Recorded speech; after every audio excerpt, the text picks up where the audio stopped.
Hey, welcome to the Psychic Soul Healer channel. My name is Laura, and I'm going to do a general message for Aquarius. Know that energy is fluid, so roles can be reversed, flip it, switch it, twist it. Just interpret the message as it best resonates for you. Always take what you need, leave the rest. All right? Never force it. Ooh, that just kind of flipped out, so we're just going to put it over there. We always start off every single reading by using my deck, which is the Psychic Soul Healer. And the first card out is actually Fantasizing, okay? The Psychic Soul Healer deck. That's going to tell us what our spiritual blocks are, what our karmic themes are, what karmic lessons are, what we need to know, what is the underlining energy that is driving the reading, manipulating the reading, because everything happens in the spiritual realm long before it manifests in the physical realm. That's why we look at this first, because we can shape shift energy if we know what's driving it. Now, if you resonate with this message, give this video a like, comment, and subscribe to the channel. Definitely subscribe to the channel. Definitely like the video. And if you want to win a free psychic reading with me, just write the word forgiveness. The word is going to be forgiveness. That's tonight's word. Every time I do a reading, I try to use a different word. But if you write the word forgiveness in your comment bar and you see that I commented back winner underneath your comment, then reach out to me at pureenergyhealer70@gmail.com. Let me know of a few times and dates that work for you, and I will email you back. And hopefully we can set aside a time. All right. Well, this was there. So again, flipped over it. So I'm going to take it. That's timelessness. Yeah, fantasizing and timelessness. Well, you know what I'm feeling. And determination. Okay. These are the spiritual energies. So I'm feeling Aquarius, that your soulmate is thinking a lot about you. You're in separation right now, I feel like. And they're fantasizing a lot. And sometimes it's funny, sometimes they're fantasizing the worst, like that you're going to curse them out, that you're going to tell them you never want to talk to them again. And then other times they fantasize that you're gonna completely forgive them, wrap your arms around them, tell them that you love them, and you're gonna live happily ever after with them. And so they realize with the separation that this connection is timelessness. That's how we know that it's a soulmate relationship, because it transcends time and space. And I feel like your person has never, ever, ever had such a deep connection before. They've had lust relationships before. They've had connections with people before, but it usually is either one or the other. Either they're attracted or they don't connect emotionally, and they can't have a conversation. They don't feel comfortable communicating and being in social environments with that person, or they're comfortable with the person, they have a great time, but they're not attracted to the person. It's either one or the other. It's either vice versa. So they get frustrated. So this is what they're noticing. And so what I don't like about this energy is there's a sense of, I know I've done wrong, but even though I know I did wrong, there was always a sense of, I know I'm going to do wrong, but I'm going to come back and fix it. And so there's a sense of your person is determined to come back and fix whatever the imbalance was. And that's what I'm feeling. I'm feeling like your person did something, which is why you guys are not in contact, why you guys are separated. You're mad, but I do feel like your person feels that they can win you over. That's just what I feel. We're going to pull some cards on it and actually see, which that annoys me if they feel so comfortable in that when they did that nonsense. Well, let's look at the wound. Let's look at the wound because we're still looking at spiritual energies, just moving on to a different deck. Okay, what is the wound? Yeah, see, this self-righteousness, which is that energy which I felt, which is, I know that I'm going to do wrong, but then I'm going to come back and fix it. And that's that energy of, I'm not really considering your feelings. I'm only considering mine. And there's a sense of having a big ego. That's why I didn't like that energy. Not even like, I know I have to mess this up, but I'm going to come back and fix it. Like there was a sadness energy. There was no sadness energy, which made me, like I said, I didn't like that energy. It felt like it was that type of energy, which is irritating because no one wants to feel as if like you feel like you're like this person's always strategizing and manipulating. And so if they're always in their head, are they ever in their heart? Okay, martyr, sacrificing too much, needing to rescue others. Yeah, so they act self-righteous, but really, again, they also flip-flop it back between like being an empath, but an unhealed empath where they give too much again, and then they feel good about it. They lie about it. So they can't set appropriate boundaries with the people that are in their life, and possibly even an ex is what I'm feeling. And then they act like a martyr, like, oh, look at the good person that I am. And again, so this is why I feel like they were in separation, which is probably another reason why I'm annoyed. I'm distracted, checking out of reality, suffering from overwhelm. Ask for help when you need it. So it's again, so in order for your person to stay in that connection, again, because I feel like it was either a connection to a person or a connection to a family, connection to someone that has an emotional tie to them. And so they don't have feelings for the person. Again, that they get emotionally manipulated. And so what happens is that it's like they don't have an identity. They don't feel as if they're man or woman. They don't feel as if they're a person. And so what happens is they pretend that their identity is that they're the martyr, that they're a good person, but really, in order to stay in that situation, they check out of reality. And so I feel like they either drink or they do something to again check out because no one can stay. Excuse me, no one can stay in a connection with somebody that they don't want to really be with, and they actually have a soul connection with someone else. See, people a lot of times think that they can control love. They think that they can control love. And I don't know why your person would want to control love. Possibly because they got hurt with this past person that's manipulating them still. I don't know. We have to look deeper. But there is a sense of excuse me, there's a sense that they're distracted, so they are not giving you what you need. So again, they're in separation from you because they're dealing with somebody else, but they're dealing with someone else because not because they want to, but because they get emotionally manipulated. So they really they don't have to, but they feel as if they have to. So your person, again, doesn't like themselves. And that's why I feel like they check out of reality the more that I go deeper. So again, we can see the wound, right? We can see the wound when, and understand spirit, the universe, God, whatever you want to call it, brings you always what you need, never what you want. So in this situation, I feel like your person, Aquarius, never wanted to even get into a relationship with you. They were happy in whatever little setup that they were in. But now they have something to compare to.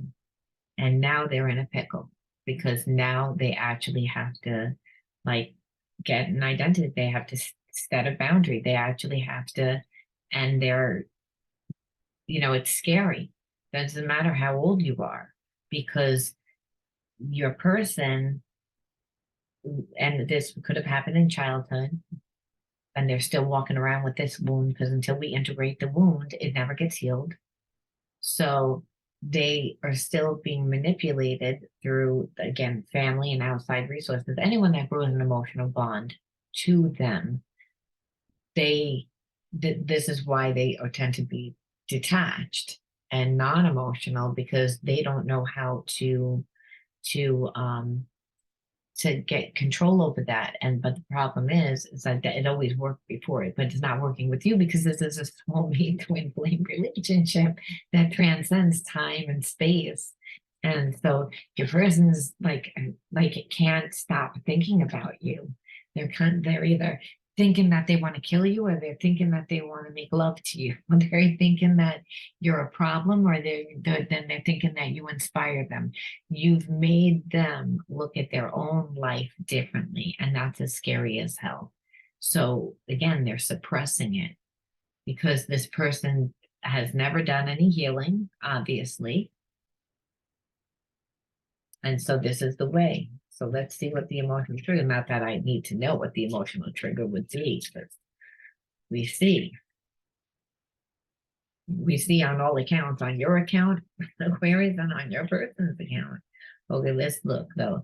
Judged. I felt my thoughts, feelings, and emotions were being judged by you.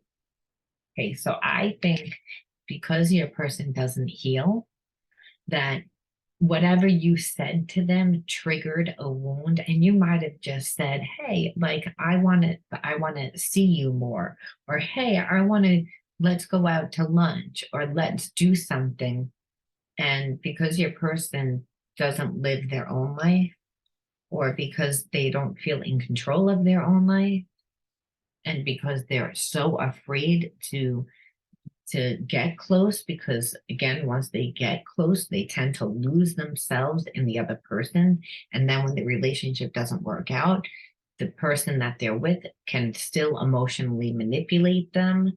And then what happens is, it seems that they care so much, but the other person doesn't care. So they always wind up getting hurt. So they have a wound of not being good enough. They have a wound of shame, and they have a wound of being judged. Again, and the judgment is why they have shame.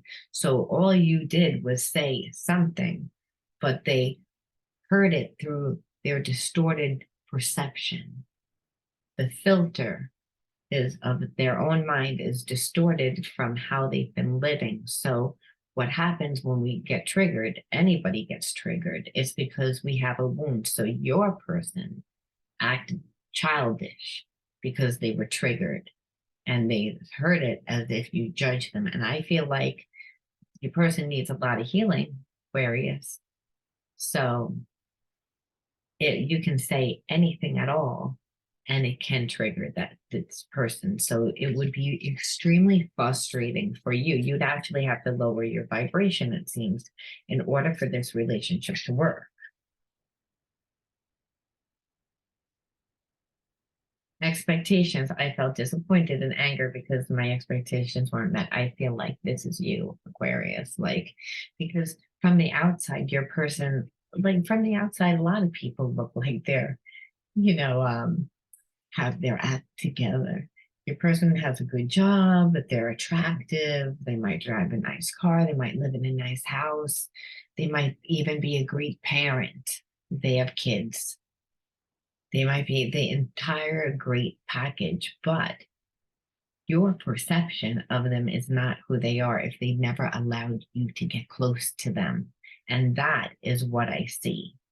It's like, and now they're stuck because they're like, I'm still thinking about you, Aquarius. And now that means I'm going to have to actually put my big boy pants on, or my big girl pants on, and grow up. And I would have to heal. I have to face my life, and I'd rather suppress it. That's where your person is. I'd rather drink or suppress it, not look at it.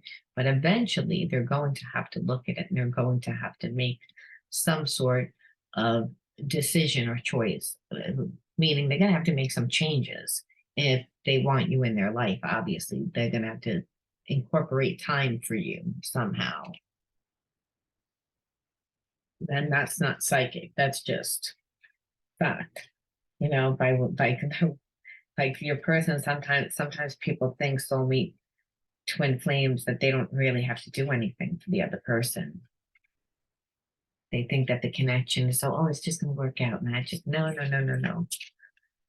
Because they could feel that unconditional love. They could feel that. And that's why I think your person was like, again, like, I'm going to do what I need to do, but I'll come back to you. And it's like, but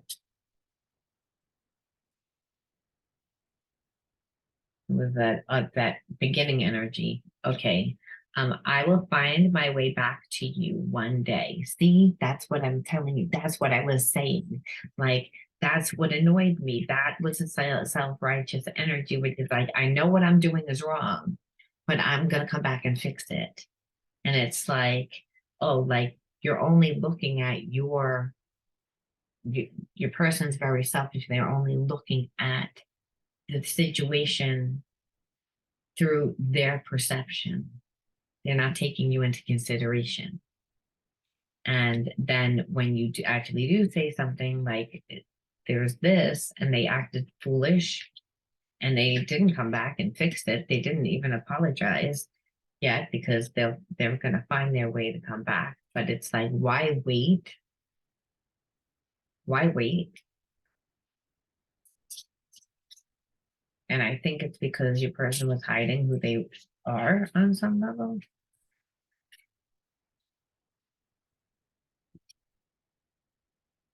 I want to work things out. So obviously they want to work things out, but it's like, what they did, and maybe it's not going to come out what your person did. Maybe it's irrelevant. We'll take it from this one. Maybe it's irrelevant. Maybe that's what spirit doesn't want us to know. Divine counterpart. See, this is a soulmate twin flame relationship. Like, it's just supposed to happen. And that's what I was saying, like with the timelessness in the beginning. The soulmate twin flame relationship, but your person has feelings.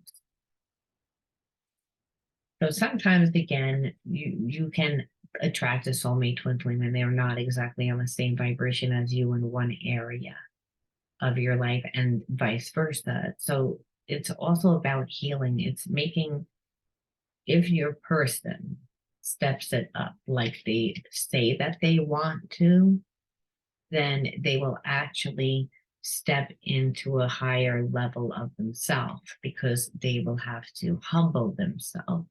They will have to look at the situation through other eyes aside from their own. They will have to look at their emotions that they suppress. They will have to, so there's a healing. So, but the whole point is to make of the divine counterpart is to make us into the best version of ourselves. So your person could be like a great person. They just have wounds. We all have wounds. I didn't mean what I said. See, that's what I'm saying. It's like your person reacted. That's what they did. They reacted. You said something and it could have been like, let's go out to lunch on Tuesday, and they reacted. And that's because of all the past relationships that they were in, that again, after it didn't work out, they still didn't set appropriate boundaries. They get manipulated. They don't know how to get out. Your person needs to again develop their empathy skills, empathetic, and being an empath. They have to gain skills to be able to block out other people's emotions and feelings. They need to do some healing so that they can set the boundaries. They have to create themselves. When we hold onto energies of shame, and because listen, if we're being manipulated, or if we're in a situation where we feel that we have to drink ourselves in order to get through a situation, then, or do whatever drug, or do something to like numb ourselves, or to detach from ourselves to be in a situation, well, we have to look at those places that we hold shame in, or guilt if someone's guilting us, because those places that you're holding shame and guilt in are really places that your identity is supposed to be in, and which is, again, who you are. You are not shame, you're not guilt, but you're an energy being, and your energy is made up of your thoughts and your emotions.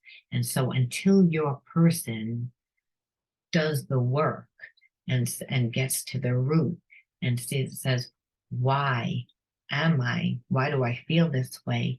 And in order to release, you can't just release the energy, you have to transmute it.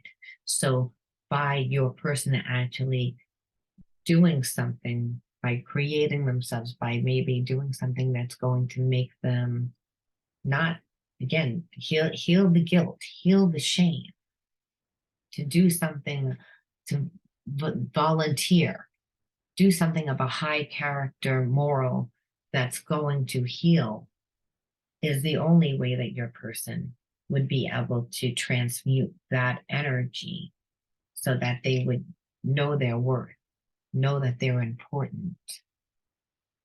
Because right now they're kind of wasting their life. They're not doing anything, and it's because they're scared. But love is the only thing that heals, right? The unconditional love. So let's just close out with a hidden truth. Even though we know what the hidden truth is, that they want to come back, they want to heal it. That is a divine counterpart, it's a soulmate twin flame relationship, which it means that this relationship has gone on and off, on and off, on and off. And you've been in separation for a while where your person's going through their healing and this is their process, and you obviously went through your healing process. I just feel, Aquarius, that you're almost over this person. You speak to me through music. So your person just always has you on their mind. And I think that they just hold you in their heart, and that they realize how important you are. But they had to, like, make an ass out of themselves and completely demolish this connection and be apart in order for them to realize who you are. I don't think that they realized they knew that there was a connection, but they didn't realize in depth. And I don't think that they thought that they were going to miss you. I think that they thought that they were just attracted to you. And so now they're realizing that it's so much more. So I'm going to leave it there. So you're going to let me know, Aquarius. And if you like this video, give me a like, smash that subscribe button, and I'll talk to you all later. Bye-bye.